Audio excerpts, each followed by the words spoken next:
Hi friends, అందరూ ఎలా ఉన్నారు? బాగున్నారండి. నేను చపాతీ రోల్ చేయబోతున్నాను. దానికి కావాల్సిన పదార్థాలు చూడండి. ఆల్రెడీ నేను మూకుడులో క్యాప్సికమ్, క్యాబేజీ, ఉల్లిపాయలు, స్వీట్ కార్న్ వేసుకొని ఇలాగ కొంచెం బటర్ వేసుకొని కొంచెం తగినంత సాల్ట్ వేసుకొని ఫ్రై చేసుకుంటున్నానండి. నేను ఫ్రై చేసుకున్న తర్వాత ఇవ్వండి చపాతీ పిండి కలిపి పెట్టుకున్నాను ఆల్రెడీ. నేను ఇప్పుడు రోల్ ఎలా చేయాలో నేను మీకు చూపిస్తాను. ఇప్పుడు తగినంత బేసిల్ వేసుకుంటున్నానండి. ఇప్పుడు తగినంత చిల్లీ ఫ్లేక్స్ వేసుకుంటున్నాను. చూడండి, ఇలా బాగా కలుపుకోవాలి.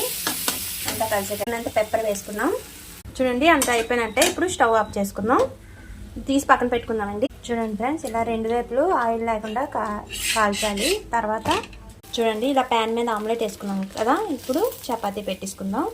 చూడండి, రోల్కి రెడీ అయినట్టే. ఇప్పుడు చూడండి, ఇలా మైనస్ రాసుకున్నాను. ఇప్పుడు చూడండి, ఇప్పుడు కర్రీ వేసుకున్నాను దీని మీద. చూడండి, టమాటా కేచప్ ఇలా మైనస్ వేసుకున్నాను.